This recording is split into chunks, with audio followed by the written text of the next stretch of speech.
Vale do Grupo Galego, y nos va a hablar sobre la descentralización del poder público. Así que puede hablar. Esto no funciona como que ver. Diga sí, no.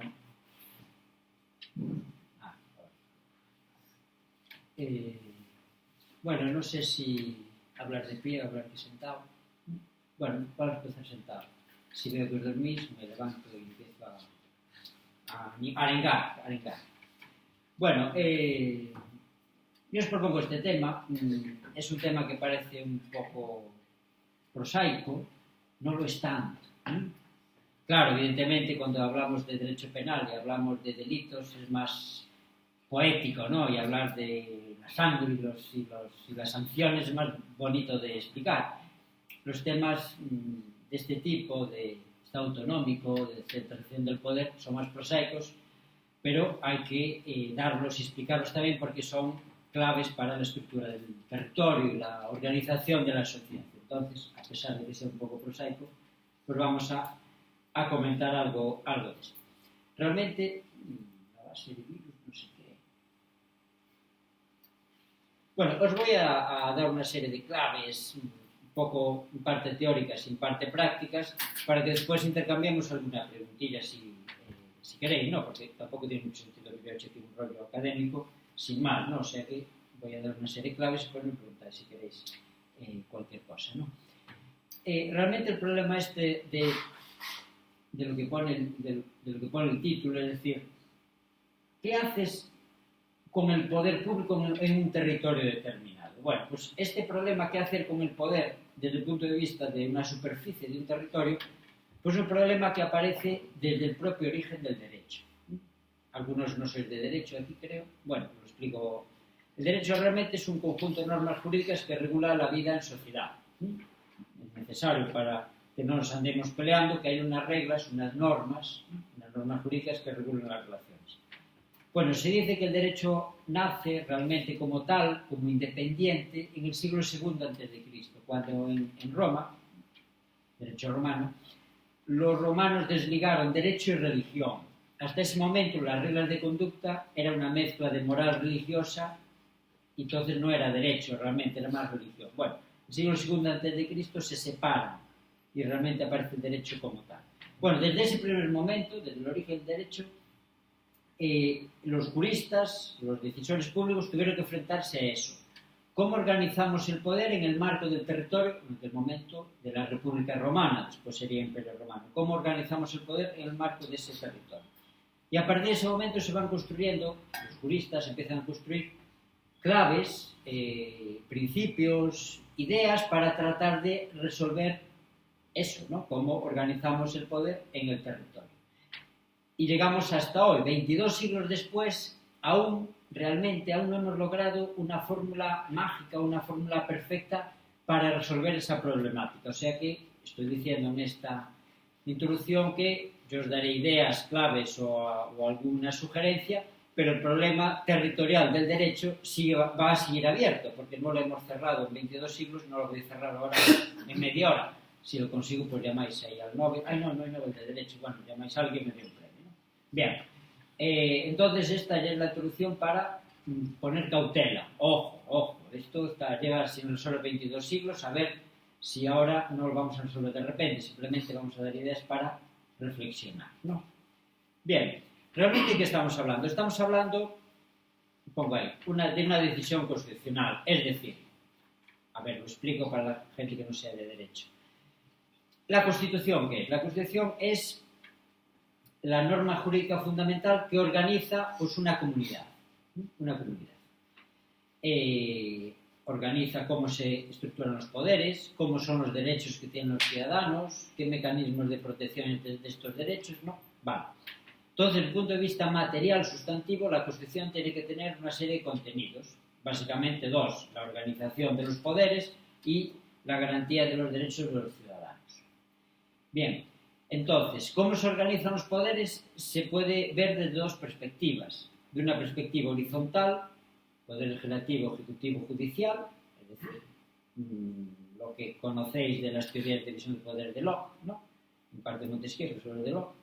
y desde una perspectiva territorial, si hay territorios con autonomía o no, o cómo se organiza el Estado desde el punto de vista territorial o cómo se desorganiza el Estado desde el punto de vista territorial. Y esto tiene que estar en la Constitución, teóricamente hablando, la Constitución de ese Estado. Es decir, para los más eruditos jurídicamente, estamos hablando de lo que se llama la forma de Estado y no la forma de gobierno. Bueno, esto ya es un poco lioso ya que lo explique ahora, ¿no? Pero bueno, lo explico un momento, ¿no? Por si a veces estas palabrejas son útiles. Yo tengo un amigo que es un friki real, y para liga con dificultad. Entonces, para ligar lo que hace es estudia la tarde anterior cosas raras como esta forma de gobierno, y por la noche esto es real. Le entra a las tías diciendo, esto está grabando, ¿no? Luis, ¿estás grabando? Sí. Ah, vale. Entonces voy a decirlo de una forma políticamente correcta. Entonces le entra a las tías diciendo, pues, cosas raras. ¿Sabes que no sabes la diferencia entre autoritas y potestas? O, no sé, o de forma de Estado, forma de gobierno. No le suele salir bien. Pero creo que tiene un mínimo porcentaje de éxito. Bueno, entonces, al que no le interesa la forma de Estado o la forma de gobierno, al menos lo puede usar como una estrategia, como hace este friki amigo mío. Forma de Estado es cómo se preorganiza el poder. Y forma de gobierno son los instrumentos que se usan para resolver la forma de Estado. Un ejemplo, qué lío, ¿verdad? Un ejemplo. Forma de Estado, Estado monárquico, Estado federal, Estado democrático, dictadura, una forma de Estado también, ¿no? Cómo se preorganiza el poder. Forma de gobierno, monarquía parlamentaria, república, reparto de competencias entre el Estado y las regiones, o sea, son los instrumentos, la forma de gobierno, son los instrumentos que se usan para organizar la forma de Estado. Bueno, si es una decisión constitucional, el tema territorial es una forma de Estado. Hay una forma de Estado, o hay varias formas de Estado que solventan, teóricamente, este problema de reparto territorial del poder, ¿no? Bien, esto lo quería decir, bueno, por contextualizar académicamente la cosa y no quedar un discurso de otro tipo. Estamos en la Facultad de Derecho y quiero ser un poco preciso con las palabras, ¿no? Bien, entonces, ¿cómo organizamos esta forma de Estado? ¿Cómo organizamos en la Constitución X que estamos redactando nosotros, Poder Constituyente, este problema de la descentralización o reparto territorial o no reparto territorial del poder? Bueno, simplificando, digamos que hay dos opciones teóricas. Simplificando. Uy, este no es.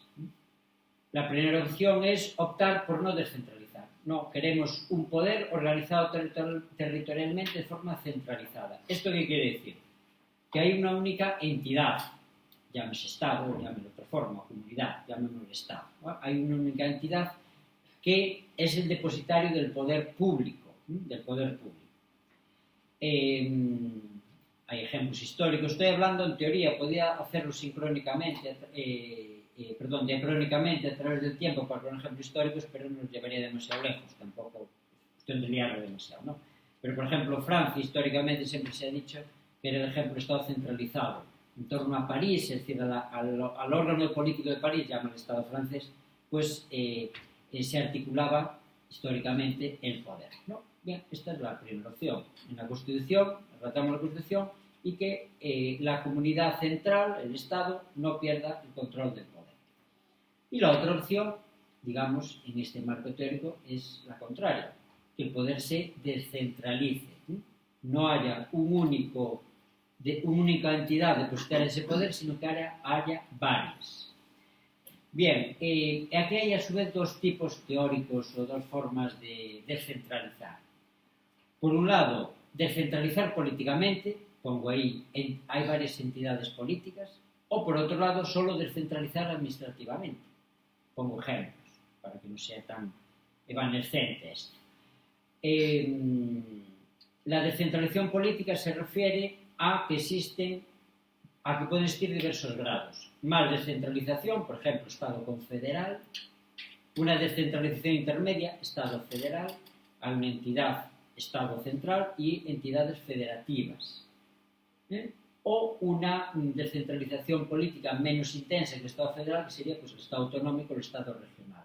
Todos estos tres casos, Estado confederal, federal y Estado autonómico regional, en todos estos tres casos hay entidades descentralizadas que tienen capacidad legislativa. Eso se ha dicho que es la clave. Si un ente, llámele comunidad autónoma o llámele región o Land en Alemania, depende del idioma, ¿no? Si tiene capacidad legislativa, se dice, entonces hay una descentralización política, porque habrá capacidad legislativa, digamos, en el centro, en el Estado global o federal, y habrá capacidad legislativa en los territorios, en el Land alemán, o en la comunidad autónoma española, o en alguna región italiana, no en todas, ¿no? O en los estados que integran Estados Unidos, por ejemplo, ¿no?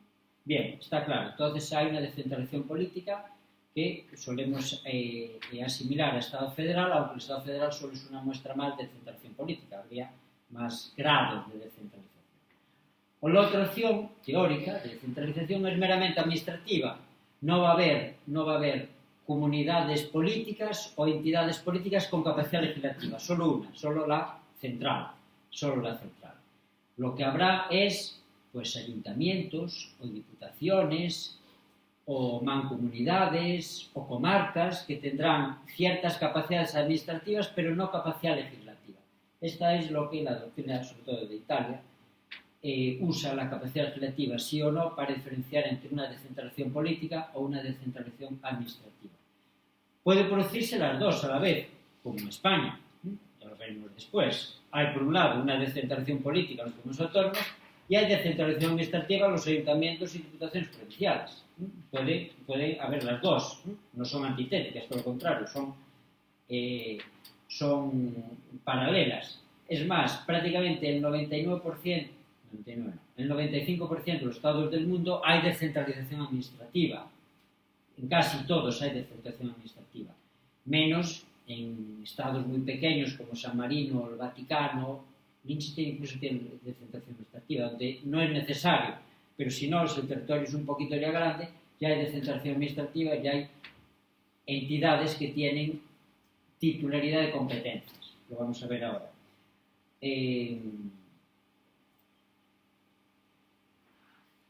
Claro, estoy hablando todo el rato. ¿Cómo organizamos el poder político? ¿Lo centralizamos, lo descentralizamos? ¿Cómo lo descentralizamos tal y cual? Pero esto es un poco etéreo, ¿no?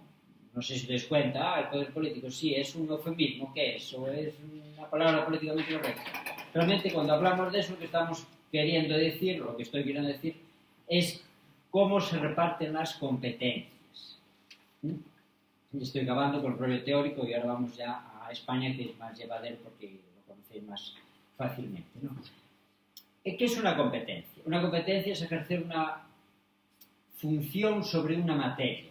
Una función es, por ejemplo, legislar o ejecutar sobre sanidad, legislar o ejecutar sobre el medio ambiente, legislar o ejecutar sobre urbanismo, legislar o ejecutar sobre legislación de ruidos, de control de ruidos en los bares de la ciudad, por ejemplo, ¿no? Eso es ejercer competencias.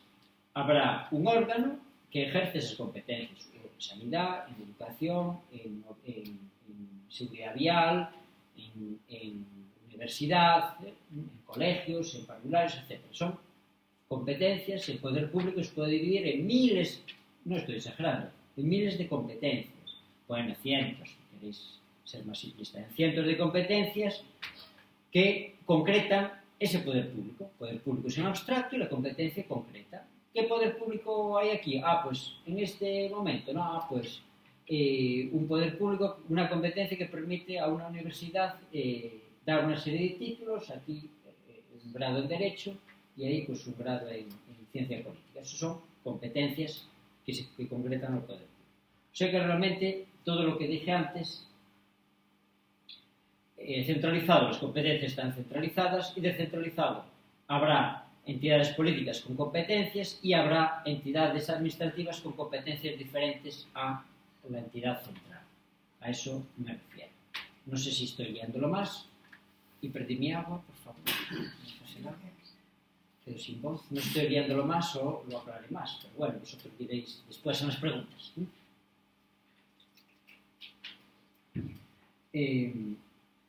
Claro, como comprenderéis, como esto de las competencias es la clave, esto es la clave, poco importan las definiciones globales de forma de Estado, pero lo importante es qué competencias tiene cada uno. Entonces, esto en las constituciones se suele reflejar, no solo se refleja la forma de Estado, un Estado federal, un Estado monárquico, un Estado confesional o confesional, sino que también se suelen establecer en las constituciones las listas de competencias, lo que le corresponde a cada uno. Hay varias técnicas aquí. Yo creo que la más pragmática es la que tiene la Constitución de Estados Unidos. Una única lista. Las competencias que puede ejercer el Estado central, ¿no? Lo que llaman allí la federación. El resto de competencias la podrán asumir los estados federados, los estados partes. O sea, una única lista y subsidiariamente lo que no está en esa lista le pertenece a los territorios. La otra opción es que haya dos listas. Por un lado, competencias de la entidad central y por otro lado, competencias de la entidad territorial. Problema, que se olvidan competencias. ¿Qué pasa? Habrá que buscar unas fórmulas para solventar los olvidos. O la tercera opción, que más o menos es la que hay en España, aunque en España es un poco confuso, una lista de competencias del Estado central, una lista de competencias de las entidades territoriales, aquí llamadas comunidades autónomas, y una tercera lista que serían competencias compartidas, mixtas, compartidas entre los dos. Por eso en España, os sonará, se habla de legislación básica y legislación de desarrollo, porque la mayor parte de las competencias en España son compartidas entre el Estado y las comunidades autónomas. Digamos que en la práctica funcionan como tres listas, aunque es un lío. El Estado autonómico español es un lío, en parte por la propia indefinición que hay en la Constitución, que genera pues todas estas dudas interpretativas a lo largo de 3 décadas, ¿no? Bueno, o sea que por lo tanto este rollo de las competencias es lo que concreta cómo se reparte el poder territorialmente. O sea que ya veis que de la teoría muy abstrata se cae en las competencias concretas muy específicas, que son las facultades que tiene el poder público para hacer cosas determinadas. Claro, no, antes de esto, perdón. ¿Y qué es mejor? ¿Tener las competencias centralizadas o tener descentralizadas? ¿Cómo es mejor organizar las competencias? Bueno, esto es una discusión de varios siglos también en la doctrina jurídica académica. Después de varios siglos de debatir esto, yo creo que han ganado los autores que dicen que es mejor descentralizar. Yo también estoy simplificando, es mejor descentralizar. ¿Por qué? Porque al final, ¿de qué se trata? Con el derecho y con la Constitución y con las competencias y con el poder. Se trata de servir a los ciudadanos. Servir el interés general de los ciudadanos, resolver los problemas que tienen sus ciudadanos en sanidad, o en educación, o en movilidad, o en lo que sea, ¿no? Y para resolver mejor los problemas es mejor que la administración que solventa esos problemas esté cerca del ciudadano. Esa idea, simple ahora, ha vencido en el tribunal de la historia de esta discusión. Es mejor estar descentralizado el poder para que esté más cerca del ciudadano y que funcione mejor el poder, que sea más eficaz para resolver los problemas a los ciudadanos.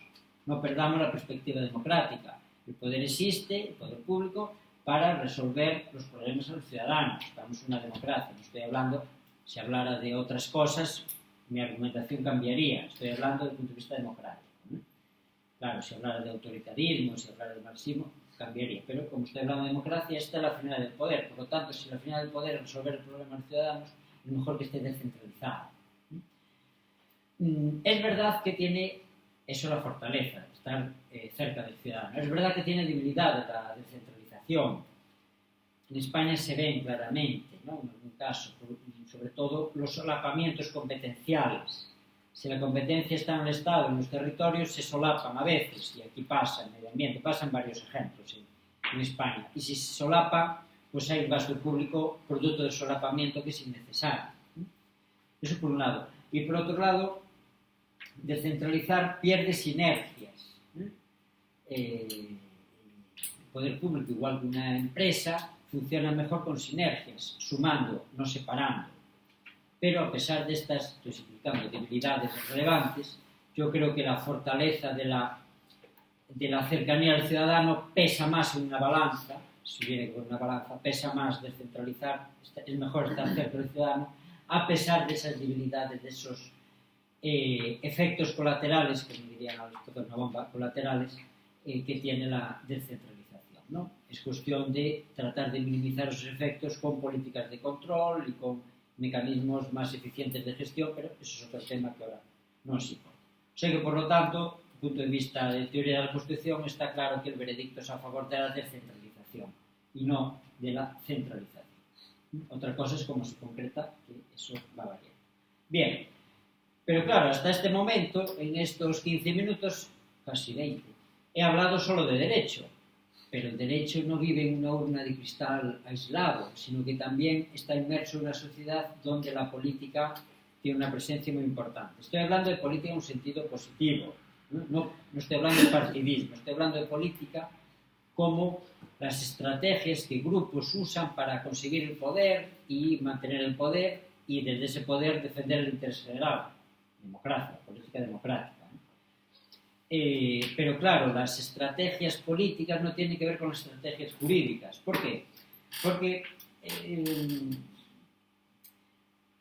realmente el derecho lo que trata, como dije antes, es de el derecho público, el derecho que regula las competencias públicas, trata de que haya un funcionamiento público mejor, que no haya conflictos, que la respuesta a los intereses de los ciudadanos sea eficaz. Eso busca el derecho, resolver los problemas sociales, lo dije antes, ¿no? Eso busca el derecho, ¿no? Bien, en cambio la política lo que trata es de satisfacer las aspiraciones políticas de grupos legítimas, estamos hablando de democracia, ¿no? De partidos o de otros grupos de presión, ¿no? Que con esas aspiraciones políticas pues tratan de obtener el poder, como dije antes, perpetuarse en el poder para satisfacer el interés general desde sus puntos de vista legítimos políticos. Claro, eso a veces entra en contradicción. En España lo hemos visto, o lo vemos a diario, es decir, la lógica del Estado autonómico, la lógica jurídica del Estado autonómico es una, claramente, aunque la Constitución sea confusa, claramente se ve los principios básicos, y la lógica política es otra. Pongo un ejemplo para no dilatarme más. El tema de las competencias. La lógica jurídica en España es que el reparto de competencias tiene un límite, y una vez que se llega a ese límite ya no hay más que repartir, ya está repartido. En cambio, la lógica política en ciertas comunidades autónomas no es esa. La reparto de competencias es ilimitada, tiene que estar siempre abierta, siempre porque nosotros, territorio X o Y, queremos más continuamente. Una lógica política que no se conecta con la lógica jurídica del reparto de competencias, que, aunque sean muchas competencias, por definición están limitadas, porque las funciones públicas son las que son, no se pueden inventar nuevas, se podrán inventar, pero una vez que se inventen, se delimitan también. Ese es el ejemplo que hace chocar la lógica jurídica con la lógica política. Hay que buscar un equilibrio. Las aspiraciones legítimas políticas tienen que conectarse adecuadamente con el marco constitucional y con la garantía judicial, y buscar un equilibrio, que es lo complicado y que hacen los jueces o hace el Tribunal Constitucional. Por eso está como interprete o garante supremo de la Constitución. Bien, y después de este todo rollo teórico, llegamos a España. Vosotros me diréis, pues, bueno, en España, desde el punto de vista territorial, sigo hablando desde el punto de vista territorial, que es mi tema, ha habido problemas históricos importantes, ¿no? Importantes. Y otros problemas históricos que no eran territoriales, pero también en el derecho constitucional español del siglo XIX y XX han sido relevantes, como el tema de la religión, el tema de la participación política, el tema de los derechos, etcétera, etcétera. Pero digamos que los problemas históricos importantes en el constitucionalismo español se han resuelto todos menos uno, el territorial. Ya no peleamos por los derechos de participación política, como se peleó en los siglos anteriores. Ya no discutimos el papel de la religión. Bueno, se discute, pero en menor calado, ¿no? Está claramente señalado en la Constitución. Los derechos son claramente recogidos en la Constitución y en los tratados internacionales que entran en la Constitución. Ya está pacificada las disputas que históricamente eran relevantes. La única que no está pacificada es la disputa territorial. ¿Por qué? Bueno, por las aspiraciones políticas de ciertos territorios. Básicamente, estamos grabando, ¿no? Dijimos. Bueno, a ver, básicamente Cataluña y el País Vasco, en menor medida Galicia y Navarra, pero que son territorios que tienen una tradición histórica real o falsa, ojo, real o falsa, que han heredado y que se sienten legitimados por esa tradición heredada para tener una posición diferenciada respecto al resto de territorios. Pero eso genera el efecto réplica. El resto de territorios no quieren ser menos en nivel de competencias que los territorios llamados históricos. Y eso se vio, si estudiáis o veis la prensa a partir del año 78, cómo se construye el Estado autonómico, eso se ve claramente. La Constitución está escrita, pensada,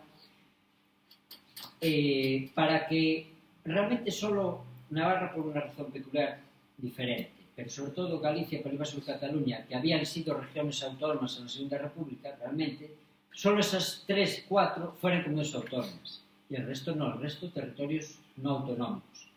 Pero enseguida, efecto imitación, y todo el territorio español se ha convertido en territorio autonómico. No queda nada que sea territorio no autonómico, todos son comunidades autónomas. Esto ahora se ve con normalidad, pero si estudiáis el proceso desde el 78, yo casi no lo recuerdo, pero en los 80 algo recuerdo lo que después estudié, los pactos de la Moncloa, varios acuerdos políticos para abrir competencias a territorios que no eran históricos. Eso era un cambio relevante desde el punto de vista del espíritu constitucional. Bueno, por lo tanto, en España la tradición histórica y las disputas políticas de la transición han generado que el problema territorial esté ahora no resuelto, ¿no? No resuelto. Pero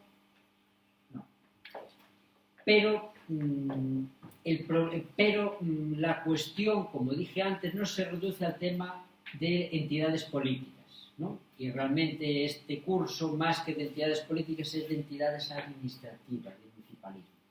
Por lo tanto, retomando la idea que dije antes, en España aunque la problemática principal se refirió a las entidades políticas, a las comunidades autónomas, a cómo repartían las competencias territoriales, tema abierto hoy en día, por el problema sobre todo catalán, y más parado en el País Vasco, pero que está ahí latente, por reparto de competencias. Al margen de eso, paralelamente a eso, en España, la Constitución española, aquí la Constitución,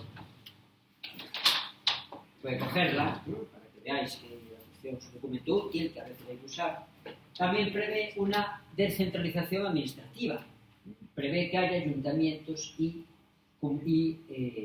diputaciones provinciales. Artículo 137, el Estado se organiza territorialmente en municipios, provincias, comunidades autónomas, tal y cual.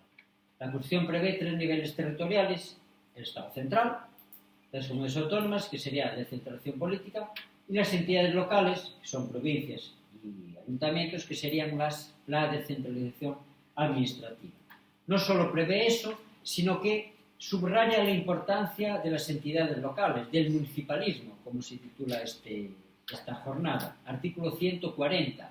La Constitución garantiza la autonomía de los municipios. Estos gozarán de personalidad jurídica plena. Su gobierno y administración corresponde a los ayuntamientos, integrados por la Cámara de Concejales. Los concejales serán elegidos por los vecinos, por sufragio universal, libre, igual, directo y secreto, en la forma establecida por la ley. Los alcaldes serán elegidos por los concejales o por los vecinos. He querido leer el artículo 140 para que veáis que la propia Constitución, una decisión constitucional, como dije antes, casi de forma de Estado, quiso fijar claramente la importancia del municipio en España, de las entidades locales en España. Subrayar la importancia de la descentralización administrativa. Los municipios no van a tener capacidad legislativa, por lo tanto no son entidades políticas en el sentido de las comunidades autónomas, pero sí van a tener competencias administrativas que gestionar con base en su autonomía, sí van a tener autonomía administrativa, autonomía municipal. Ojo, que haya autonomía municipal no significa... lo que significa es que los municipios que existan van a tener cierta libertad de gasto de su presupuesto para gestionar sus competencias, que suelen ser de salubridad pública, de seguridad vial, de seguridad municipal y algo de servicios sociales, por decirlo así, ¿no? Y alcantarillado, iluminación, digamos que seguridad ciudadana, ¿no? Etcétera, ¿no? Bueno, para gestionar esas competencias tiene capacidad de decisión, autonomía administrativa. Pero esa autonomía constitucional de los municipios no significa que el mapa municipal es inquebrantable. No, la garantía es respecto a los municipios que existan. Exista uno o existan, como hay ahora, 8.122, no sé cuántos, ¿no? La Constitución no se mete en si los municipios tienen que ser más o menos, numéricamente hablando. Dice que los municipios que existan tienen que tener esta autonomía constitucionalmente protegida. ¿Qué ha pasado en la práctica? Voy acabando. Lo que ha pasado en la práctica es que la dinámica del Estado autonómico ha fagocitado a los municipios. No sé si os dais cuenta. Bueno, el que sea un poco mayor a lo mejor se da cuenta cómo a lo largo de las décadas estaba claro en los 80 y en los 90 que había los tres niveles que dije antes: Estado, comunidades autónomas, municipios. Ahora, si hiciéramos una encuesta a gente, bueno, sabía lo que era gente, pero bueno, gente de una educación normal, diría que hay dos niveles territoriales, Estado y comunidades autónomas, porque el imaginario político, el imaginario colectivo es el que acabo de decir, que las comunidades autónomas han fagocitado a los municipios. Eso claramente es contrario al espíritu constitucional. Y de hecho, por ejemplo, las competencias de urbanismo o en una serie de impuestos de los municipios están controladas por las comunidades autónomas. Es un proceso curioso, producto de la fuerza de las élites territoriales autonómicas, ¿no? Que han fagocitado a los municipios. Yo lo he visto muy bien como valedor do povo, ¿no? Es decir, hace años, cuando controlaba el valedor un defensor, otro defensor español en un sitio, un tema municipal, teníamos dudas si éramos competentes o no. Los defensores autonómicos controlamos a la comunidad autónoma. Y antes se tenían dudas. Claro, es que los municipios no son comunidad autónoma, tendría que controlarlos el defensor del pueblo estatal, que es el del Estado global. Desde hace unos años nadie discute eso. Los defensores autonómicos entramos en el control de los municipios y nadie desde hace más de 10 años en los municipios nos ha dicho: usted no es competente porque no somos comunidad autónoma, somos municipio. No, ya los propios políticos y los juristas municipales no se dan cuenta de esa fagocitación. Una cosa curiosa, que habría que hacer una tesis doctoral, si alguno se apunta, pues se la dirijo yo, ¿no? Bien, a pesar de esta fagocitación, yo creo que los municipios tienen futuro en España, ¿no? Vamos a ir acabando la línea argumental. ¿Por qué? Bueno, porque son unas entidades que pueden ser muy fácilmente renovadas, reconstruidas, reimaginadas gracias a lo que estamos llamando estos años democracia participativa, ¿no? Sin duda la democracia del siglo XXI no tiene que ver con la democracia de antes, ¿no? Ahora los ciudadanos son más reivindicativos, quieren participar en las decisiones públicas, quieren que su opinión cuente a la hora de establecer, pues, de aprobar y de establecer políticas públicas determinadas. Eso es posible y factible gracias a las tecnologías digitales, ¿no? Que fomentan la participación de mil formas que ahora no voy a comentar, pero la idea yo creo que está clara. Frente a la crisis de legitimidad de los parlamentos tradicionales y frente a la crisis de legitimidad de las representaciones políticas tradicionales a través de partidos tradicionales, surgen las nuevas formas de democracia participativa o deliberativa a través de redes, como redes digitales y blogs y otras formas de construir la opinión pública que vosotros jóvenes conocéis perfectamente. Bueno, la forma para implementar eso es relativamente fácil en los municipios, que son las administraciones más cercanas al ciudadano. Ya es un municipio muy avanzado, en Galicia no, ninguno. Pero en otras partes de España sí hay municipios muy avanzados en la apertura, en el gobierno abierto y permanente, no iba a decir referéndum permanente, pero apertura permanente a los ciudadanos de ese municipio. Entonces, esto es lo que podemos hacer con los municipios en Galicia y en otras partes de España. Reinventarlos, renovarlos para que sean instrumentos de la democracia participativa y estén en la primera línea del frente de la nueva forma de gobierno, de democracia participativa que estamos construyendo. Por lo tanto, yo le auguro, si somos capaces de aumentar la transparencia, la participación, el gobierno abierto, que me va a seguir mi amigo y colega Daniel Neiras, va a hablar de transparencia municipal.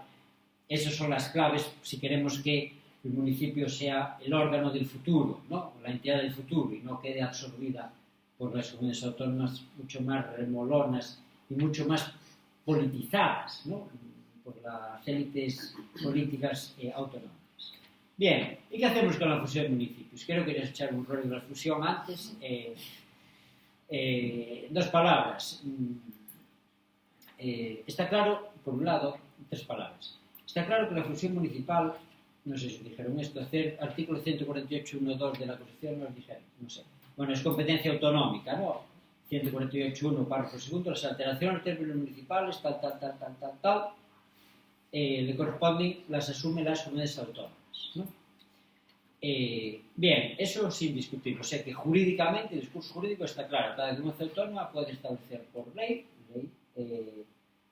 la estructura municipal que quiera, sin suprimirla, porque hay una garantía constitucional de que tienen que existir municipios. Pero podría existir, bueno, sí, un poco ridículo, un municipio de cada comunidad autónoma, pero bueno, sí, un poco... Pero bueno, podría haber un número mínimo de municipios en cada comunidad autónoma, porque la comunidad autónoma jurídicamente lo puede hacer. Otra cosa es políticamente, ya vemos que no se puede, porque hay muchas rémoras, muchos atascos. Si hay 8.122, creo que, municipios en España, ¿no? Miré ahora un dato, casi más de 4.000, casi 4.000 tienen menos de 500 habitantes, más de 1.000 tienen menos de 100 habitantes. ¿Esto qué demuestra? Demuestra claramente que la España interior se ha ido despoblando hacia la costa y no hubo actualización de las estructuras administrativas, permanecen los municipios casi igual que hace 100 años, ¿no? Incluso más que hace 100 años, ¿no? Porque se desgajaron varios en las últimas décadas. Bien, el argumento que se dice siempre es que esto es un gasto excesivo, que esto es un despelote, no, ¿cómo dicen? Un despilfarro municipal. Yo estoy un poco harto, bueno, he sido valedor, entonces estaba harto de los argumentos economicistas. Es decir, lo que se trata es de garantizar derechos y de servir al interés general, no de gastar más o menos. Hay que gastar lo que hay que gastar. Es decir, y si hay muchas necesidades, pues habrá que hacer un esfuerzo de gastar más. Si hay pocas necesidades, pues hay que gastar menos. Y si hay superávit, pues hay que invertir el superávit en políticas públicas que garanticen después, bueno, etcétera, etcétera. En los municipios lo mismo.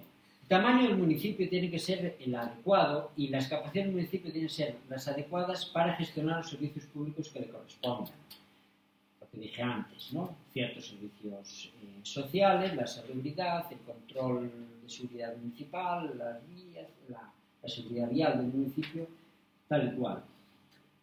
Es verdad que, desde el punto de vista de la economía de escala, es mejor que cuanto más grande sea el municipio, mejor. Pero insisto, la economía no es la única forma de afrontar esto. Hay que buscar municipios eficientes que satisfagan el interés de sus ciudadanos. Es normal que eso sea más fácil si el municipio es más grande, pero no necesariamente, ¿no? Habría que ver más estudios de calidad de los servicios públicos que faltan por hacer en España. Es verdad que en el derecho comparado casi todos los países de nuestro entorno han reducido sus municipios muchísimo, casi la mitad, en Bélgica, en Suecia, en Portugal, en Italia, salvo Francia. Francia no se ha reducido, Francia tiene 30.000 municipios, ¿no? Lo que ha hecho Francia es mancomunar los servicios. Las entidades siguen existiendo, pero han mancomunado los servicios, o sea que prácticamente han fusionado competencias, aunque permanezca el nomen iuris del municipio, prácticamente ya no existe como tal, se han mancomunado competencias municipales. Entonces concluyendo, la conclusión, por lo tanto, desde el punto de vista del municipalismo en España, sería, por un lado, que es una gran oportunidad de actualización de los municipios para que sean instrumentos de la democracia deliberativa que tenemos que construir y participación ciudadana, por un lado. Por otro lado, las fusiones o no fusiones municipales, aunque en principio soy favorable a ellas porque parece en un principio demasiados municipios en España, hay que hacerlas con estudios científicos y académicos más rigurosos, que estudien la capacidad o incapacidad de una estructura territorial para responder a las políticas públicas que pidan sus ciudadanos. La tercera conclusión pues sería simplemente recordar lo que creo que ha quedado evidente. A nivel político, no a nivel municipal, a nivel de entidades políticas, las autónomas, las regiones autónomas, después de 22 siglos de estudios jurídicos, los problemas siguen existiendo, aunque hay muchas fórmulas de reparto de competencias en listas, otras que no comenté, como el principio de supletoriedad o el principio de prevalencia, son principios jurídicos que rigen las competencias entre territorios, no comenté para no leer más. Aunque existen esos principios jurídicos, están oscurecidos por la dinámica política. Todo lo que hay que tratar es de buscar un equilibrio dentro de la responsabilidad de los actores que busquen ese equilibrio y, sobre todo ahora, esperanzados en que el control de los ciudadanos sea mucho más intenso y esas élites territoriales que a veces han sido disfuncionales en España, o siguen siendo, pues estén sometidas a mayores controles con el escrutamiento ciudadano que las nuevas tecnologías permiten. Bueno, no sé si he sido claro, no mucho, pero bueno, el tema es que no es claro. Espero que haya sido interesante esta transmisión de ideas y bueno, tenemos ahí un par de minutos si queréis comentarme cualquier cosa. Gracias.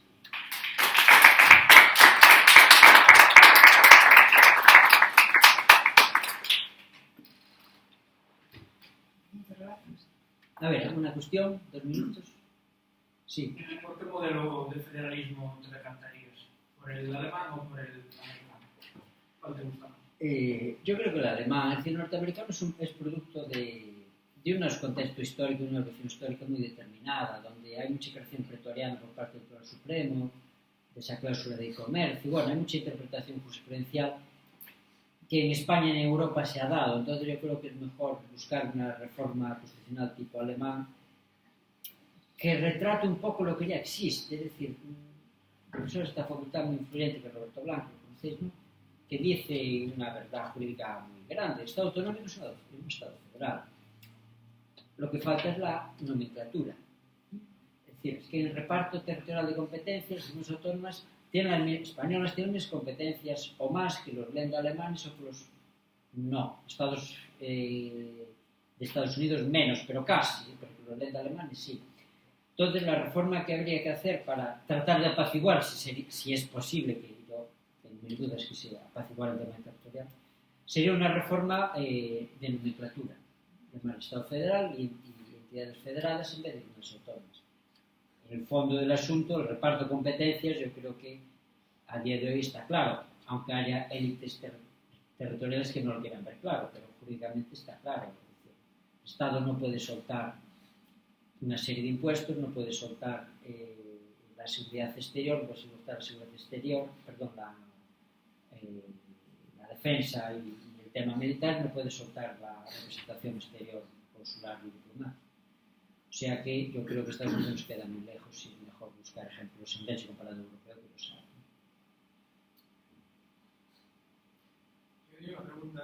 Comentaste antes no tema de elección administrativa, mención en concreto solo los concellos, no tocaste el tema das diputacións.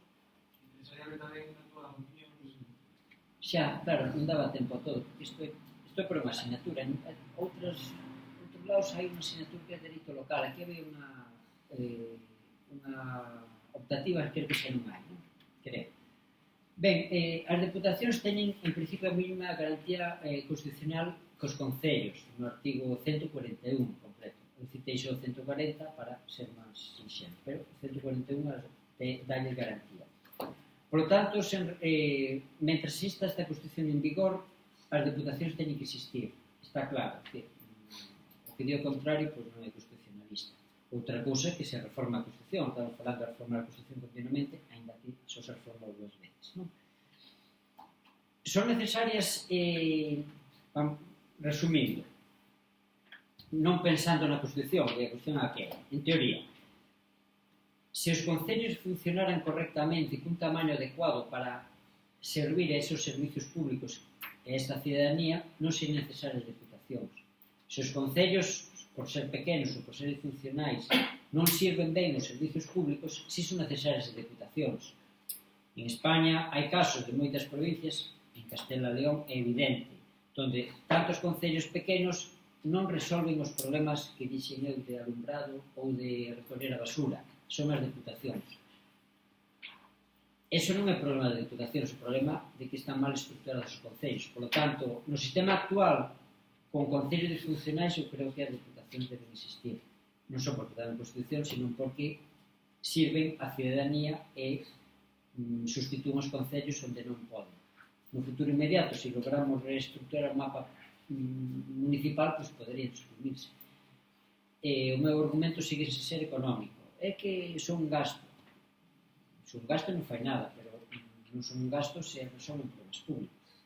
Ese é o meu punto de vista, sí. Sí, claro. No, eu decías porque comentaches que as autonomías fagocitaron un pouco a actividade municipal. Claro, eu non son... Non fagocitan as diputacións, non. Os municipios, non. As competencias, prácticamente as competencias das diputacións non variaron nestas últimas décadas. Variaron as competencias municipais, porque están controladas por urbanismo, por exemplo, por as comunidades autónomas. Eso mellor non é malo, porque imagínate na costa galega que as competencias urbanísticas foran exclusivas de certos concellos. Xa vedes como está, imaginade. É dicir, en urbanismo, mellor, canto máis supervisores haxa por todos lados, mellor. Oxalá en urbanismo na costa as competencias foran en Madrid. Por exemplo, non pode. Hai un parque... Estábamos grabando? Bueno, hai un parque natural na costa de Galicia, que non sei onde está, coñece un caso, lucubro un caso que coñece pode lucubrar. Hai unha casa ilegal que está nese territorio, coñece o caso, nese territorio dese parque. Permiso tanto municipal como autonómico, xa de fai anos. Se o permiso ven dun despacho dun tío que está en Madrid, non lle dá permiso, porque non coñece ninguén que está no parque, non, denegado. É un exemplo de que hai certas competencias que mellor están mellor para a gobernancia centralizadas. As excepcionais, as normais, educación, sanidade, mellor descentralizadas, seguridade cidadá, descentralizada, por suposto, para que a policía local coñece xa. Habría que falar de cada competencia, habría que estar aquí pues, todo o ano falando de competencias, sí. Eu non son xurista, ni son de sí. Eu son arqueólogo, aí aquí, pero por que entendido que a lei de reforma de bases, ¿no? Sí. Que a que da base máis competencias dos concellos, non sei, os aspectos que derivaran un pouco a diputación, non? Xa fai anos, pero realmente o Concello se ten capacidade de xestionar os seus servicios non entra a Diputación. Non. Son os concellos pequenos os que solicitan o apoio da Diputación, pois, o que pasa en moitos casos, non? En alumbrado público, sobre todo en recollida de basura. O sea, que digamos que supletoriamente, a Diputación entra supletoriamente. Outra cousa distinta son competencias originais de diputacións, por exemplo, en certas carreteras, que é outro tema. Son carreteras intraprovinciais que son competencia da diputación, pero eso non afecta aos concellos, é outra cousa. Pero, por ejemplo, cuando hace un momento dijo lo de la fusión, por ejemplo, de los municipios, cuando se avala, por ejemplo, unir municipios para hacerlos más grandes, por el hecho de gestionar los recursos de una mejor forma, en cierto modo se está avalando una visión centralista, porque cuando uno habla de centralismo, es decir, cuanto más grande es el ente y menos intermediarios hay, mejor lo voy a gestionar. Un aparato funcionarial, pero lo van a gestionar, entonces es la pescadilla que se mueve la cola. Ya, pero es un centralismo muy delimitado territorialmente. Pero aunque sea delimitado territorialmente, es centralismo, porque, por ejemplo, ataca la base de, por ejemplo, en este caso, en Galicia hay concellos que son concellos constitucionales constituidos después de la Constitución de 1812, con un bagaje totalmente constitucional y, de hecho, se sienten orgullosos de ese municipalismo por una base constitucional que han ido manteniendo en el apoyo de las diversas constituciones y que pueden sentirse agraviados y, de hecho, ven esto como centralismo. Entonces, según por lo que dijo, que creo que es más bien descentralista usted, por lo que dio a entender, en el momento en el que abogamos por esa unión o porque sería más práctico, estamos dando argumentos al centralismo en sí. Claro, porque yo lo que digo es que las estructuras públicas, sean municipios, diputaciones, estados o comarcas o comunidades, deben estar al servicio del ciudadano. Es decir, no importa que hayan existido a lo largo de las décadas. Yo creo que el argumento historicista en la calidad del servicio público no es determinante, ¿no? Yo creo que hay que hacer análisis de cómo mejor servimos al ciudadano, qué estructura territorial necesitamos para servir al ciudadano. recogiendo la Constitución o reformando la Constitución. Desde ese punto de vista, yo no le doy valor al argumento historicista, ¿no? Entonces, habrá municipios que, tal como están ahora, gestionan bien, y habrá que dejarlos, y hay municipios que, a lo mejor, tal como están ahora, como no pueden gestionar, como la Diputación tiene que entrar a ayudarles, pues habrá que pensar en reformarlos. Esto lleva pensando décadas, pero solo ha habido una fusión municipal en los últimos 10 años en España, o Cesures aquí en Galicia. O sea que tampoco es un asunto tan flexible, o sea que esto es un poco utópico. Pero absorciones ha habido, motivo de concello. Pero en los últimos, con el debate de estos años solo ha habido una. Lo que ha habido, antes sí, y lo que ha habido ha sido segregaciones. Eso hubo 7 en los últimos 5 años, sobre todo en Castilla y León. Segregaciones, es decir, ahora hay más municipios, ahora hay 70 más municipios que en el año 78. No es nada, estamos hablando de 8.100, o sea que haya 10 más, 10 menos, es un poco irrelevante. Es decir, estamos hablando de 8.122, creo, o sea que es un poco de coña, decir que subió a 5 bajo 5. ¿No? Pero bueno, es decir, mi posición, insisto, es punto de vista del servicio al ciudadano, no predeterminar la estructura, no adaptar al ciudadano a la estructura, sino más bien al revés, adaptar la estructura pública al ciudadano. Un poco utópico, pero bueno, fui valorado tanto que es la utopía. Bueno, una última consideración. Bueno, pues gracias y hasta luego.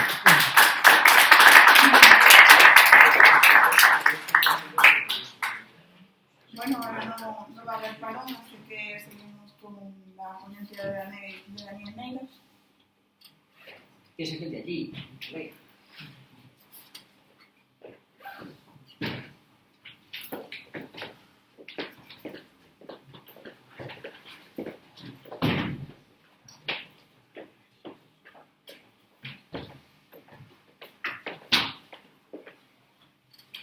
Voy a hacer una breve presentación. Daniel Neira ha sido docente de la Facultad de Derecho, donde se especializó en Derecho Constitucional, ha trabajado en la Oficina del Defensor del Pueblo y hoy nos va a hablar sobre el acceso a la información en las corporaciones locales a lo largo de la Ley 19/2013 de transparencia, un nuevo rol en el funcionamiento interno.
Sí, pues.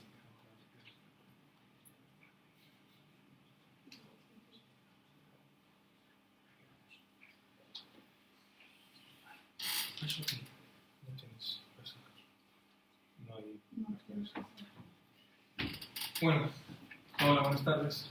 Mi nombre es Daniel Neira, un poco presentó Sandra, contado Sandra. Voy, debido a la hora y creo que este es un ponente, yo soy ponente, voy a tratar de ser relativamente rápido y ágil. Me podéis parar cuando consideréis oportuno, hacer cualquier tipo de comentarios. Y de lo que voy a hablar básicamente es de la ley de transparencia y la nueva moda de la transparencia y acceso a información en la administración pública y por ende en el municipalismo en las corporaciones locales. Me gusta estar de pie, no sé cómo puedo hacer. No, claro, sí. ¿Os importa que esté de pie? No. Bueno, pues no soy capaz de hacerlo así. Bien, ¿de qué vamos a hablar? Básicamente vamos a hablar de la ley de transparencia.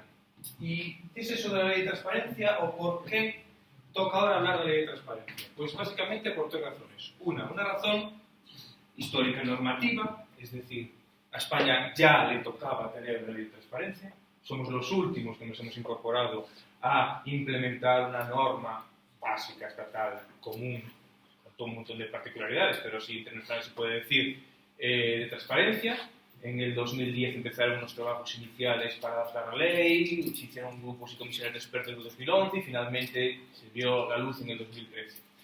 Ley de transparencia y acceso a información pública y buen gobierno, que es conocida por ley de transparencia, pero el nombre completo es transparencia, acceso a la información y buen gobierno, que básicamente lo que va a recoger es precisamente eso: cuán o cómo somos transparentes; 2, cómo vamos a acceder a la información que hay en la administración pública; y 3, cómo serían unas normas de comportamiento correcto por parte del personal que está a cargo de la administración pública, ya sean fijos, funcionarios, ya sean eventuales, políticos.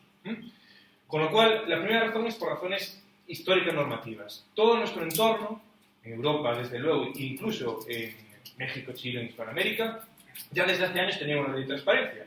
Y así como en España sí tiene un carácter avanzado y lleva la voz cantante, por ejemplo, un tema como la Ley de Protección de Datos, en donde sí tenemos una buena ya doctrina consolidada en relación con qué es la protección de datos, qué datos podemos proteger, cuáles son los distintos niveles de protección. En cambio, en transparencia, acceso a información, todavía, pues, 2013. Tenemos una ley que no ha entrado en vigor todavía para ayuntamientos y comunidades autónomas, y ya os voy adelantando algo. Ley del año 2013 que hasta diciembre de este año no entra en vigor, no es de obligado cumplimiento para comunidades autónomas y municipios. No así para órganos del Estado, que sí ya está en vigor. Bien, segunda razón, primero, histórica normativa. Segunda razón, la propia sociedad, nosotros como ciudadanos, estamos empujando a que los poderes públicos y las administraciones nos den respuesta, nos den participación. Hablaba antes el profesor José Julio de la participación, de las nuevas formas de presentación, de esa democracia representativa que está llegando. Es decir, nosotros como sociedad queremos saber, queremos ser actores, partícipes del destino de las cuentas y de los dineros públicos. Bien, pues, como siempre, existe una frase y es que el derecho siempre va por detrás de los hechos. Pues en este caso, en España, el derecho fue muy por detrás de los hechos. Es decir, está la sociedad empujando, quieren participar, quieren saber, y para eso es necesario adecuar el marco normativo a esa necesidad de conocimiento, a esa necesidad de participación, ya no tanto de saber, sino también de participar. Y el tercer elemento, además en los tiempos que corren es también bastante importante, es que se ha destapado la ley de transparencia, acceso a información y buen gobierno como un buen elemento para la lucha contra la corrupción. La persona que se ve observada, en cierta manera, se cuida mucho de que los designios, las decisiones que toma al margen o rayando la ley, pues bueno, si sabe que tiene un foco encima, le va a costar más tomar la decisión o simplemente no la va a tomar. ¿Bien?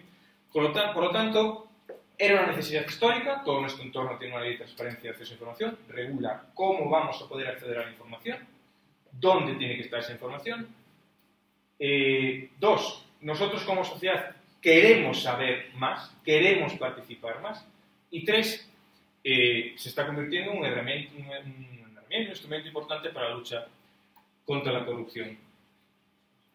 Bien, ¿cuáles son los sistemas de acceso a la información?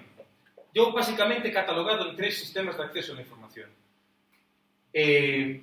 Todo en relación con la ley de transparencia. Vamos a ponernos en el punto de partida del año 2013. ¿Qué es lo que había hasta el año 2013 y qué es lo que va a haber a partir de ahora? Y digo a partir de ahora porque, como digo, a partir de diciembre, el escenario de la forma de acceder a la información pública de cualquier organismo público, en teoría, y digo en teoría porque también puedo explicar, puede o debería cambiar. Bien, pues tradicionalmente el acceso a la información era, como veis en esa foto, registro general. Yo presento mi folio, mi instancia, solicito la información y la administración me contesta o no.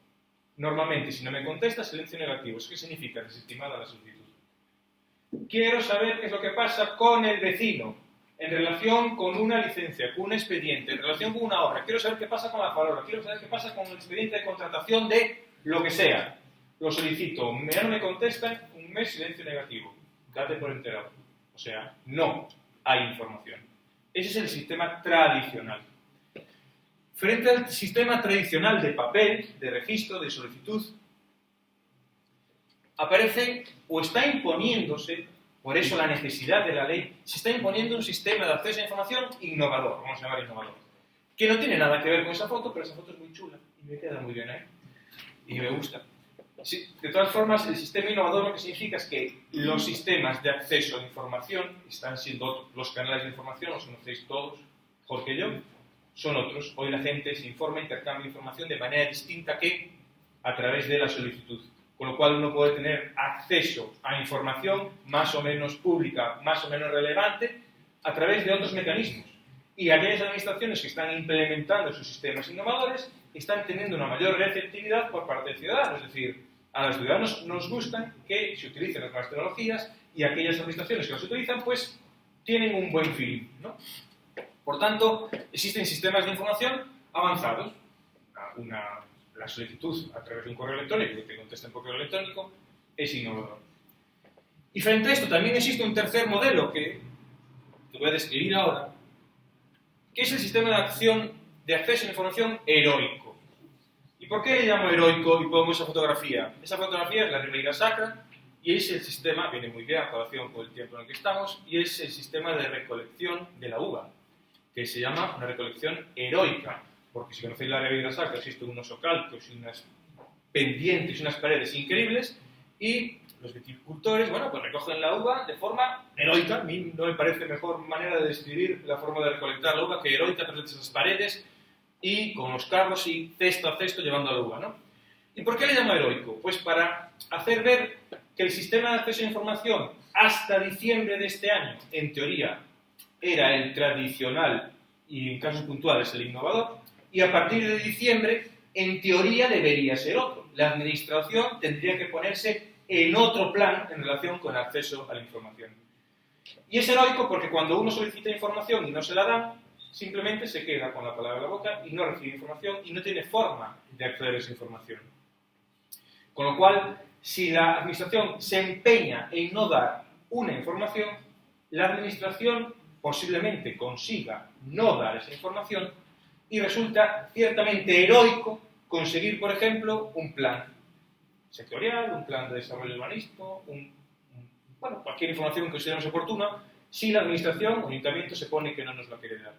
¿Y por qué es heroico? Porque frente a la solicitud de información y a la denegación de esa información, a un ciudadano solo le queda ir al juzgado, al contencioso administrativo, gastar en abogados y en procurador, para reclamar lo que él considera que tiene derecho, el derecho a una información pública, que después de 2 o 3 años y después de bastantes recursos, 2 o 3 años de media como mínimo, en el mejor de los casos conseguirá una sentencia que reconozca el derecho de acceso a la información, pero no le va a dar el expediente. Con lo cual, pueden haber pasado 3 años y lo que consigo es un derecho de acceso a la información, al cual yo puedo ir al ayuntamiento. Oiga, se me ha reconocido el derecho, sí, pero el expediente, pues no se lo da, ¿no? Habría que ir a un proceso de ejecución, una situación muchísimo más heroica, cuando al final el ciudadano, insisto, de forma heroica, obtiene ese expediente, pues a lo mejor la información que él buscaba, pues ya no es importante, ya no es definitiva para que él tome una decisión u otra, por ejemplo, pues en subir una planta más, o hacer un cercado, un cierre, o lo que sea. ¿Bien? Bien, volviendo a la... Bueno, no se ve muy bien, tendré que hacerlo en una letra más grande. ¿Cuál es el marco normativo de la ley de transparencia? No quiero enrollarme mucho. Bien, si veis que me enrollo, me decís, te estás enrollando. Y cambiamos, paramos, hablamos o decimos. Pero simplemente esta diapositiva es para hacer ver 2 cosas. Uno, que existe un marco normativo comunitario en la Unión Europea con una superprotección del derecho al acceso a la información. Si podéis ver desde ahí, en el Tratado de Funcionamiento de la Unión Europea viene el derecho recogido de acceso a la información. En la Carta de Derechos Fundamentales viene el derecho de acceso a la información. Hay un convenio del Consejo de Europa sobre acceso específico de documentos públicos y existe un reglamento, que es uno de los instrumentos normativos de más rango en el ámbito comunitario, en donde de alguna manera se reconoce el acceso y se regula el acceso del público a documentos del Parlamento Europeo, del Consejo y de la Comisión. Es decir, en el ámbito comunitario existe una superprotección del derecho del acceso a la información. Sin embargo, a nivel estatal, si ponéis en contraposición los tratados, las cartas, el Consejo, bueno, pues veis que hay un Real Decreto por el que se aprueba la organización y funcionamiento del régimen jurídico de las entidades locales, en donde de forma muy sucinta hace referencia al acceso a información. El artículo 77 de la Ley de Procedimiento Administrativo también hace referencia al acceso a información, pero solo en relación con archivos y algún expediente. Y luego existe algún tipo de ley sectorial, por ejemplo en medio ambiente, en donde se puede reconocer ese derecho a la información. Con lo cual, a nivel estatal, el reconocimiento del derecho de acceso a una información pública, en cierta manera, no estaba bien regulado, no estaba bien pertreñado. Y es por eso por lo que desde hace mucho tiempo se venía exigiendo una nueva regulación. Fruto de esa exigencia es la Ley de Transparencia y Acceso a la Información. Para haceros una idea, bueno, no voy a enrollarme. En relación con esto, el ejemplo más claro es la contraposición entre el derecho a la protección de datos, por ejemplo, que había antes, y el derecho al acceso a la información. Existe una larga legislación y vasta legislación regulada por ley orgánica, es decir, con un paraguas de protección especial en relación con la protección de datos. Eso le da una superprotección a nivel estatal. Sin embargo, en el ámbito del acceso a la información, simplemente nos quedamos con una ley que ya ha sido aprobada en 2013 y que, insisto, veremos si finalmente entra en vigor ahora en diciembre. La Ley de Transparencia recoge 3 pilares y medio. Tiene 3 aspectos básicos. Uno, nos va a decir qué es la transparencia activa. ¿Eso qué significa? Nos va a marcar cuáles son las exigencias por parte de la Administración que tienen que venir recogidas en una organización. Ejemplo, más claro, las retribuciones del alcalde tienen que estar perfectamente identificadas o expuestas en una página web.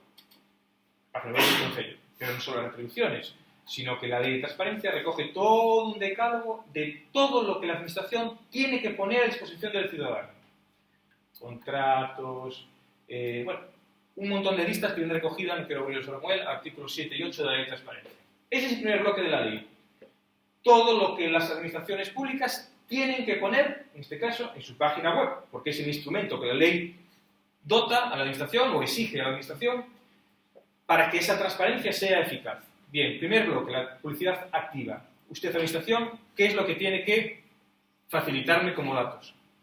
Segundo, aparte de la ley, hay que establecer la ley un procedimiento de acceso a la información. Es decir, existe un procedimiento para que el ciudadano pueda acceder de forma libre y eficaz a la administración que hay en esa administración.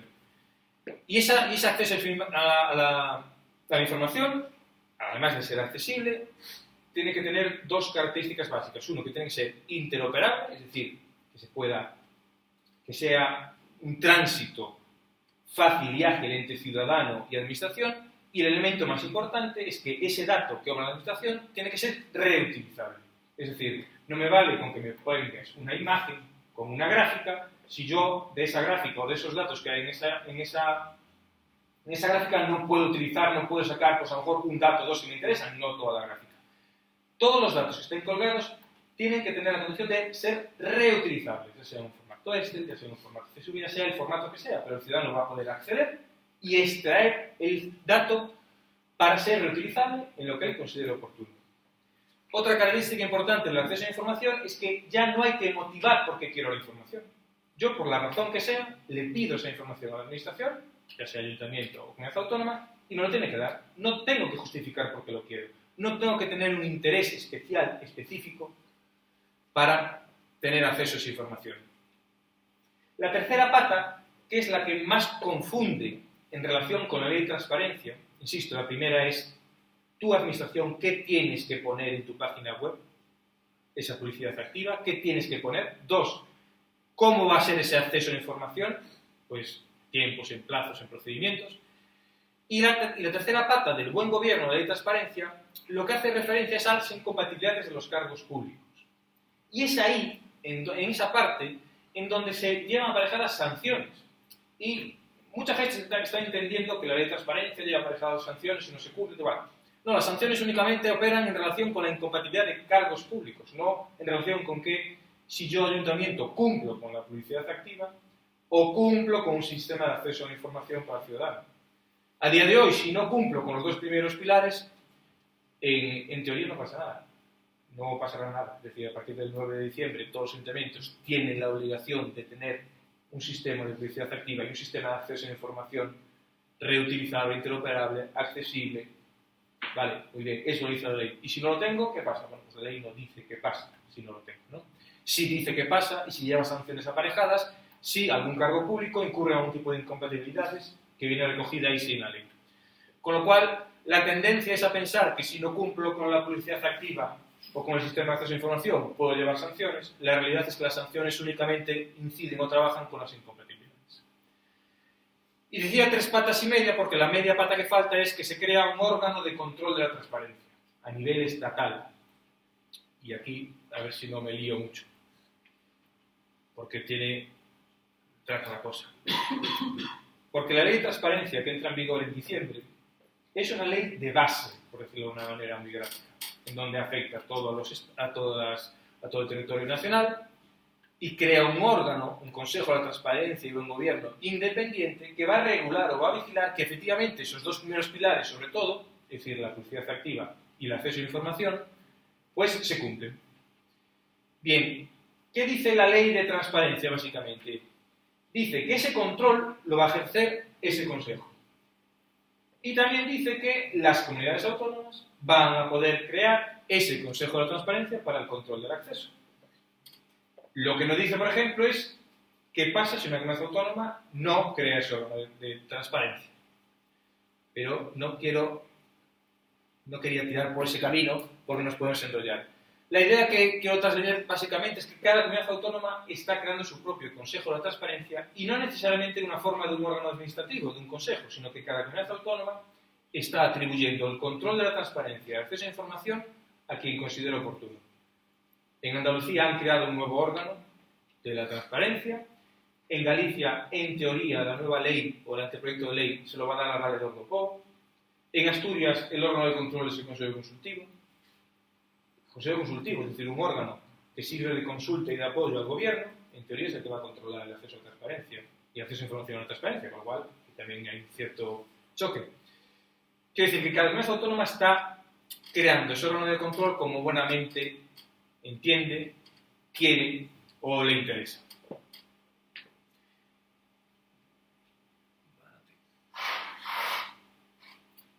En la publicidad activa, básicamente, decía en el artículo 6, 7 y 8 de la ley, viene recogido todo el decálogo, que es bastante grande, de lo que tiene que haber en relación con la información que presta y que está obligado a publicitar los ayuntamientos. Existen unos contenidos exigidos por la ley de transparencia y a mayores, cada comunidad autónoma ha creado su propia ley de transparencia autonómica y, además de los requisitos exigidos en la ley estatal, pues hay comunidades autónomas que exigen más en relación con todo ese elenco, todo ese listado de cosas que una administración tiene que poner a disposición del ciudadano. Todos esos datos, toda esa información. Por ejemplo, pues contenidos exigidos en relación con las resoluciones de denegación o acceso a la información. ¿Esto básicamente qué significa? Bueno, pues que si yo administración deniego el acceso a la información a alguien, tengo que justificar y publicitar por qué deniego ese acceso a la información. Bien. También tienen que publicitar la información cuyo acceso se solicite con mayor frecuencia, aunque bueno, eso es para la Administración General de Estado, en el momento que hice esa slide, pero las comunidades autónomas están incorporando ese criterio.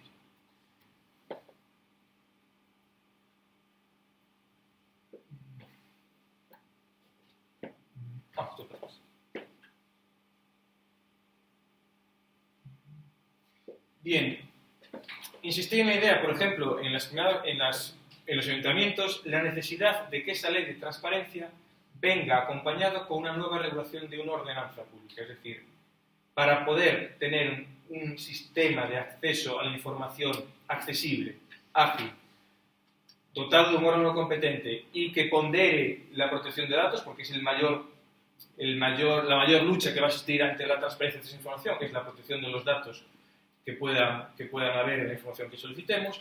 Bien, pues para eso no llega la ley básica de transparencia, no va a llegar únicamente la ley autonómica de acceso a la información o transparencia, sino que a nivel local va a ser necesario aprobar una ordenanza, y hay ordenanzas tipo aprobadas por la Federación Gallega de Municipios, por las Federaciones de Municipios y demás. ¿Bien? Otra exigencia de esa publicidad, de ese acceso a información o publicidad pasiva, es decir, cuando el ciudadano pide información, es que ha de ser ejercitado por medios electrónicos, con lo cual obliga a todos los ayuntamientos y a todas las administraciones a tener un portal de la transparencia. Es obligatorio, es un requisito que marca la ley, el que cada administración tenga su portal de transparencia en donde se vuelca la información que vincule a esa administración. Con lo cual, a partir de diciembre, aquella corporación local, de los ayuntamientos, que no tenga un portal específico de transparencia, ya sea dentro de su propia página web, o otros ayuntamientos tienen página web, y entonces, o un apartado específico de transparencia, o la redirección a su portal de transparencia específico, donde venga colgado todos los requisitos de la transparencia y de la publicidad activa, pues en teoría estará incumpliendo la ley. Aunque, como decía antes, el mayor castigo que tendrá es señalizarlo a ese alcalde o ser responsable por no cumplir con la ley de transparencia, pero no lleva aparejadas las sanciones. Por norma general, el silencio en las distintas normativas autonómicas se está considerando como positivo frente a lo que decía la norma estatal de silencio negativo, es decir, que si yo solicito y no me lo dan, en teoría debería tener acceso a esa información. No es que me lo deniegue, en teoría es que me lo tendrían que dar. La puesta a disposición de forma electrónica y en formatos reutilizables, ya lo comenté, y también tiene que aparecer en ese, también reconoce la ley, la necesidad de informar cómo voy a ejercer ese derecho a la información, es decir, cómo voy a acceder a la información, a través de qué medios y cómo.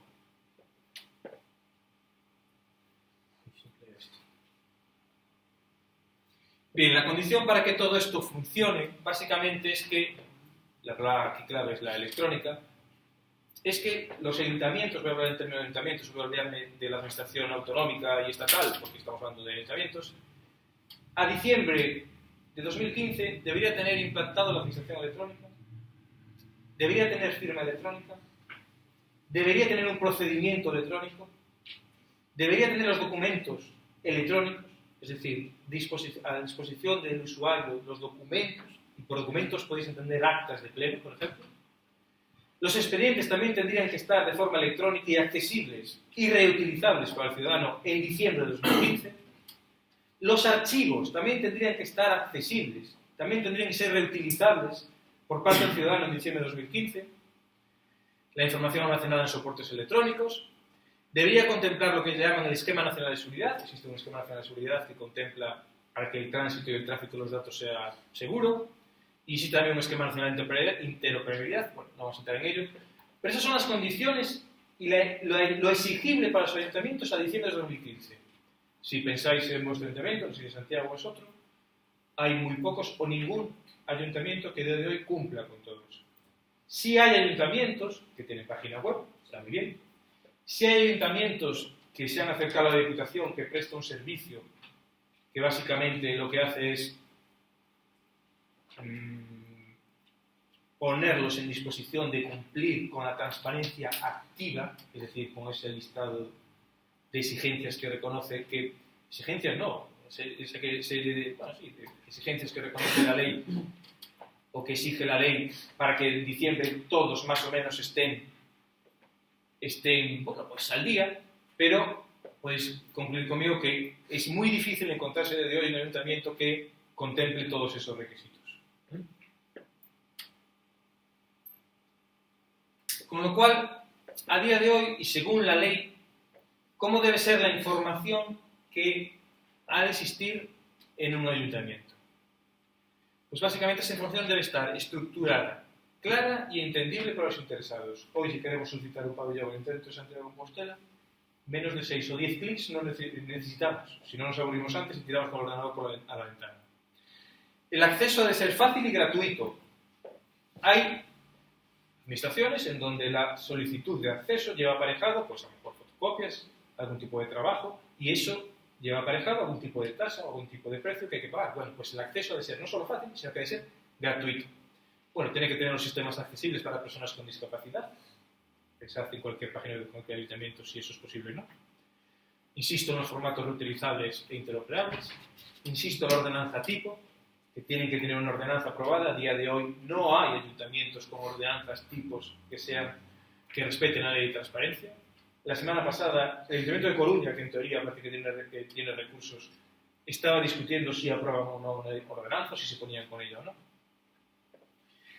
Y, bueno, esa ordenanza tiene que hacer cosas tan básicas como indicar cuál es el órgano o el servicio del que procede la información que solicito. Si solicito la información al Departamento de Urbanismo, pues bueno, pues no es tan difícil decir que esa información proviene del Servicio de Urbanismo. La frecuencia de la utilización de los datos, la última fecha de actualización y los términos de su reutilización. Eso es un básico de ordenanza. ¿Y todo esto para qué? Y voy terminando así rápido. Tengo que fui muy rápido y conté así muchas cosas.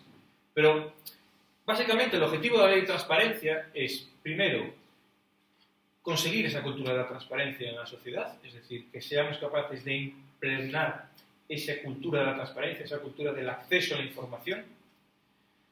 Esa información que tiene que ser útil, pero ¿útil para qué? ¿Para qué queremos esa información sea útil? Pues puede ser por razones particulares, o puede ser también desde un punto de vista social o como sociedad, para que la gente que administra esas cuentas nos rindan cuentas y poder contrastar esa rendición de cuentas. Hoy la rendición de cuentas es a posteriori. Primero aprueban presupuestos y luego nos lo enseñan en el mejor de los casos. Bueno, pues no sé si tenéis la oportunidad, la suerte o la desgracia de participar en comunidades de vecinos, pero uno antes de ir a la reunión de vecinos le envían los datos, las cuentas, los gastos y los ingresos para que uno contraste, para que cuando llegue a la reunión pueda debatir y contradecir si ese gasto es correcto o no es correcto, está bien o no está bien. Bien, eso es rendición de cuentas. Hoy la rendición de cuentas es a posteriori con la administración, no es a priori. Todo ello también para que la participación ciudadana salte de la participación 1.0, que es la actual, es la de ventanilla, es la de solicitar información y ya veremos si tengo suerte o no, se convierte en heroico, a la participación 3.0, que es presupuestos participativos, participación de la sociedad civil en la toma de decisiones y, en fin, todo lo que engloba del gobierno abierto. Con lo que un portal web de transparencia local debería tener básicamente 4 elementos. 1. Un catálogo de datos abiertos. Ese catálogo de datos abiertos lo que hace es incentivar la publicación de información de formatos reutilizables, insisto en la palabra reutilización, actualizado, no me vale que estén datos en el año 2000, sino que tiene que tener actualizado, y la actualización a día de hoy no significa cada año ni cada 2 años, sino que significa, dependiendo de la materia, mensual, trimestral o semestralmente. Necesito información actualizada. Esos datos abiertos, al ser reutilizables, van a ser datos que pongan en valor en sí mismo a la propia entidad y la capacidad de compartir los datos. Es decir, lo que estamos haciendo ya como sociedad, en redes sociales, compartir información, bueno, pues se le exige a la administración que también posibilite esa posibilidad de compartir esa información para generar la confianza que de alguna manera pues está faltando en la administración.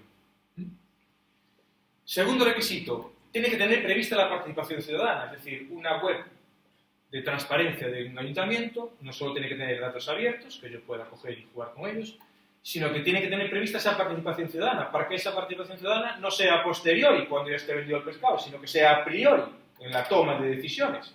Evidentemente, existe un juego ciudadano-gobierno, existen unas responsabilidades a las cuales les damos a nuestros gobernantes para que tomen decisiones, pero hay un montón de decisiones que pueden ser consensuadas o pueden ser tomadas en consideración en relación con lo que opina o no la ciudadanía en un momento determinado.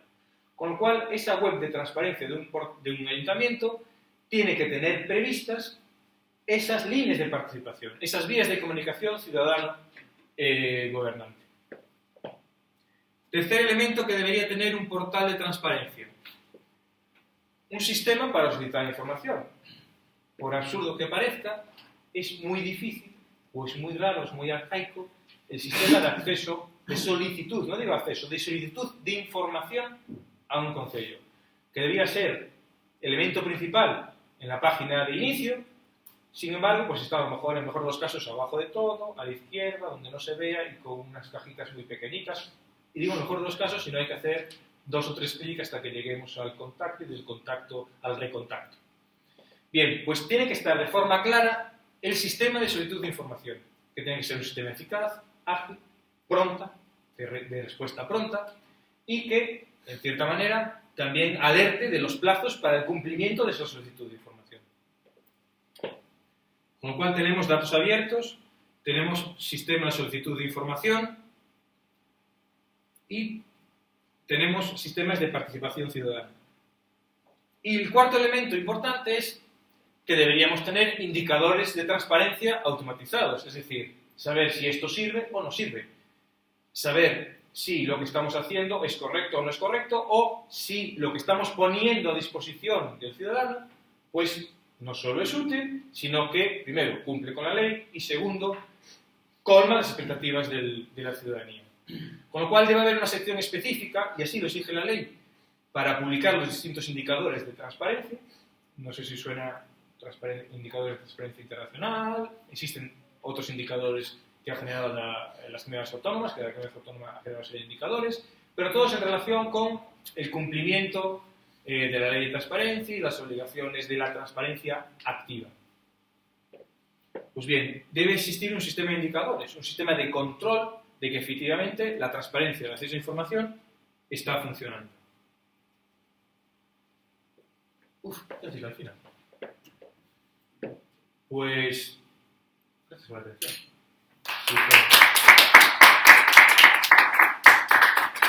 Creo que he ido muy rápido. Bueno, ahora se admiten evidentemente preguntas, si hay algún tipo de duda y demás. La idea principal que os quería trasladar es que en diciembre de 2015 entra la ley de transparencia en vigor. La ley de transparencia recoge básicamente los 3 pilares de la transparencia activa, todo lo que tiene que recoger un portal web de un ayuntamiento. Eso es la transparencia activa, eso lo dice la ley. La ley dice que en un segundo pilar tiene que regular un sistema de acceso a la información. La ley dice cómo tiene que ser ese acceso a la información: utilizable, libre, gratuito, sin motivar. Y el tercer pilar de incompetencias de cargos públicos, que no entré hoy en ello, y los órganos de control de la transparencia, que tampoco entraremos en ello. Con lo cual, la expectativa es que en diciembre de 2015 ningún ayuntamiento esté en disposición de cumplir la ley. Primero, porque es económicamente inviable. Segundo, personalmente, desde el punto de vista del personal de la administración, inviable, porque hay que dedicar esfuerzos y capital humano a actualizar todo eso. Y tercero, porque informáticamente hablando, los ayuntamientos tampoco están preparados para ofrecer estos servicios. Con lo cual, será una ley que, más que con su entrada en vigor, cierre o de alguna manera sea punto final para que las administraciones, en este caso también y comunidades autónomas, se hayan adaptado por este periodo que dio desde 2013 a 2015 para adaptarse a la ley de transparencia, más que ese periodo de prueba que hayan dado para que pudieran adaptarse, yo creo que la ley va a funcionar a partir de 2015 como un punto seguido.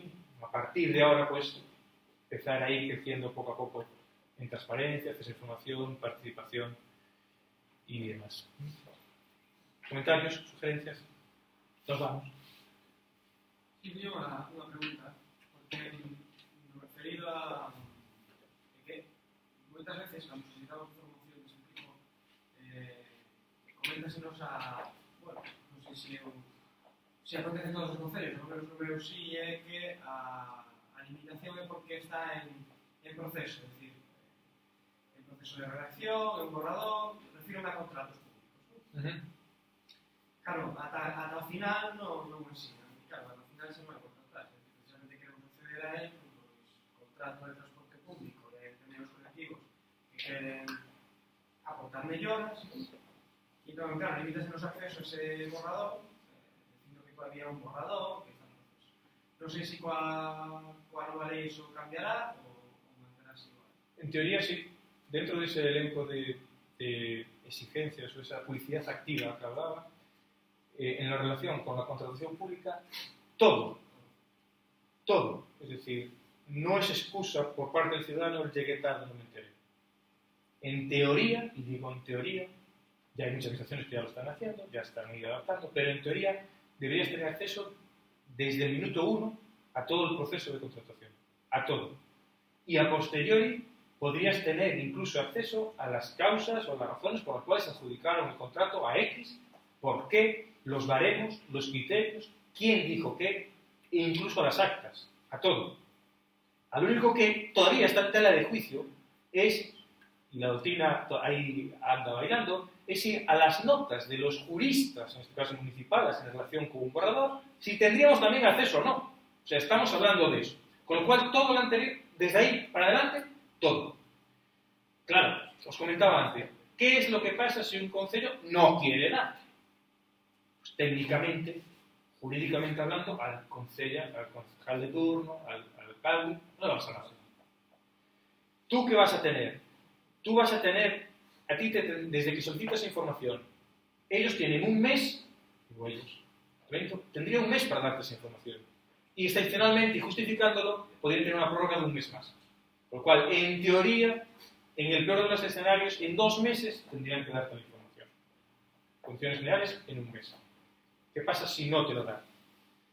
Si no te lo da, tú tendrás un papel, si lo motivan, si te contestan, que pueden no contestarte, tendrás un papel en donde diga que no te dan el acceso a información. Con lo cual, la ley lo que te obliga es irte a ese Consejo de la Transparencia, ese órgano de control que hay en cada comunidad autónoma, para reclamar, oiga, yo tengo derecho, considero que se me ha vulnerado mi derecho, digan ustedes si ellos me deniegan el acceso a esta información, si es cierto, si yo no tengo acceso, por lo que ellos alegan, o si yo realmente tengo acceso.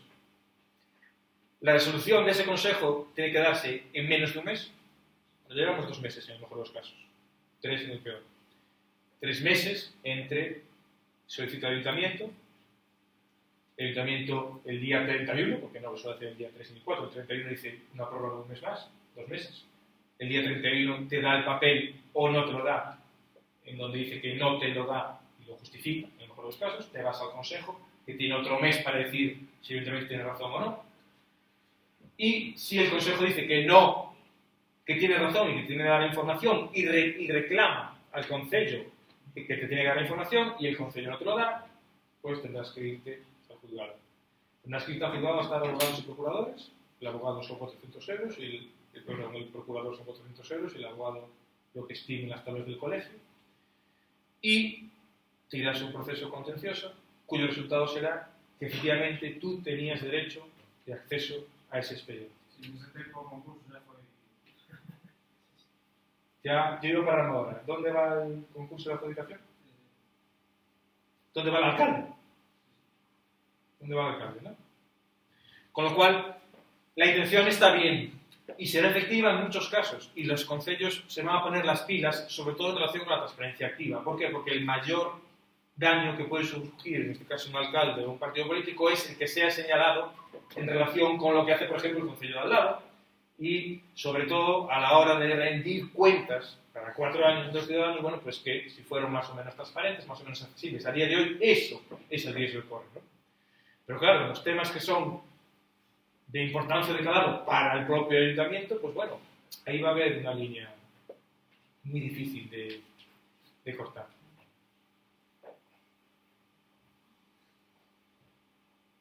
Más os queréis ir ya. Una cuestión.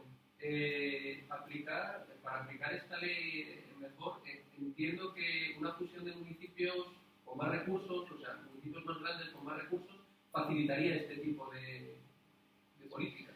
Sí, os comentaba antes el papel de las diputaciones, que lo hablaba antes el profesor José Julio. Es un claro ejemplo donde los ayuntamientos pequeños no llegan, por razones económicas, de personal y de estructura informática, por ejemplo, ¿no? Bastante es con que vaya un día o 2 a la semana el secretario de ayuntamiento a levantar acta de cualquier cosa, como para encima exigir que el acceso a la información sea en formatos X, ¿no? Bien, en ese sentido sí puede tener sentido las diputaciones. Y ahí las diputaciones vieron su oportunidad, pero han visto una oportunidad para, de alguna manera, maquillar la exigencia de la ley, darle un barniz a lo que exige la ley en relación con lo que tienen que tener los ayuntamientos, pero no están previendo sistemas de acceso a la información, no están previendo sistemas de datos abiertos, no están previendo sistemas de participación de los distintos colectivos de ese ayuntamiento, sea grande o pequeño, no lo están previendo, y desde luego no están previendo sistemas de seguimiento, de evaluación y de más, ¿no? Entonces, insisto, evidentemente los ayuntamientos pequeños no llegan, la Diputación pasó hoy un barniz para cumplir en diciembre y que nadie le diga que no, los ayuntamientos pequeños no han cumplido, pero efectivamente esto es un ejemplo en donde tendría sentido, si no la fusión 100% de ayuntamientos, sí, pues a lo mejor una comunidad de servicios en relación con alguno de ellos. Resulta contradictorio que la idea de que la ley de transparencia se publicite como que la administración tiene que facilitar el acceso a la información de los ciudadanos. Y luego la ley de transparencia deja un poco a la discrecionalidad de la administración el facilitar o no esa información a los ciudadanos. Porque como usted dijo, puedes solicitar la información a la administración y esa administración denegar. Entonces no es un pequeño... La propia ley, parece que no quise enrollarme, la propia ley contempla unos límites, es decir, la ley dice que si la administración te deniega el acceso a la información, tiene que motivarlos. Y no vale motivarlos de cualquier manera. La ley recoge de forma taxativa cuáles son esos límites, normalmente siempre relacionados con la protección de datos. No vale dar el DNI del vecino del quinto, el nombre, el apellido, en relación con un contrato, por ejemplo. Entonces, hay una serie de límites totales, por decir así, en donde temas relacionados con el derecho al honor, a la intimidad, a la condición sexual, por ejemplo, violencia de género, ahí pues sí existe un límite. Si yo pido información en relación con cualquier tema de ayuntamiento, la administración me puede denegar ese acceso por esa razón. Existen límites más genéricos, como es la seguridad nacional, por ejemplo, son límites más genéricos.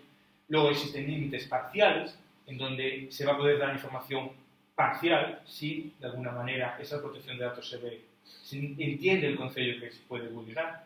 Pero en términos generales, la regla general es que tiene que dar acceso a la información. Eso es la excepción. Resulta contradictorio en relación con lo que comentas tú de que si estamos buscando una ley de transparencia que facilita el acceso a la información, pero al final depende de la administración el dar o no la información. Pues sí, resulta realmente contradictorio. Pero, bueno, yo quiero pensar que esto es un primer paso, porque hasta ahora no teníamos ni eso. Teníamos un pequeño articulito en la ley de procedimiento administrativo donde recogía que debemos tener derecho a la información de forma residual en relación con los archivos y algunos expedientes de administración. Sectorialmente venía algo recogido en relación con medio ambiente y urbanismo, pero como tal, regulado un derecho de acceso a la información no existía. Entonces, esto es más que menos, ¿no? Será a partir de ahora la labor del Consejo de Transparencia Autonómico y Estatal, la doctrina, cómo vayan evolucionando las denegaciones de acceso a la información, es como entre la administración y entre los propios ciudadanos irán conformando esa cultura de la transparencia de la que hacía mención antes. Pero, ¿usted cree que la administración va a actuar? Porque si la administración sabe que la ley de transparencia deja un poco al margen de su discrecionalidad responderlo o no al ciudadano, darle esa información o no, y sabe además que no le imputa ninguna sanción por no darle esa información al ciudadano. Sí, bueno, puede haber algún tipo de sanción aparejada en relación con la negligencia por parte de un funcionario. ¿Bien? Pero la filosofía entiendo yo que la filosofía, o los acuerdos que se han tomado a la hora de llevar adelante esta ley, es en relación básicamente con el señalamiento de una administración poco transparente frente a la corriente de la exigencia de la sociedad de que queremos una sociedad más transparente. Queremos actuar. Y aquel responsable político o aquella administración que de alguna manera limite ese acceso a la información, ese señalamiento, por lo menos a día de hoy, ese señalamiento se va a hacer de alguna manera público, ¿no? Con lo cual, yo creo que si inicialmente no están contempladas las sanciones, es precisamente porque esa cultura de la transparencia, sobre todo en España, a día de hoy no está plenamente instaurada. Yo soy de la opinión de que sí creo que la sociedad civil está luchando por ese acceso a la información. Ya existen herramientas, instrumentos, las nuevas tecnologías es el claro ejemplo, ¿no? La administración poco a poco se está adaptando, evidentemente no hay un hoy y un mañana. Pero bueno, es un primer paso. Es un primer paso. Pero bueno, en ese primer paso la administración también se ha cuidado mucho de que, en caso de que no quiera dar la información, pues bueno, pueda escabullirse de alguna manera, ¿no? Finalmente te la van a tener que dar. Es una ley que hay que cumplir.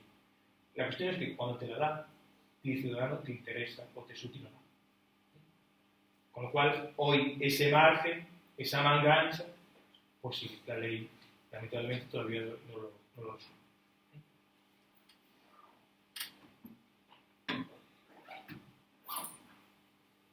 Más o menos. Nos vamos. Bueno, mañana... Una cosa.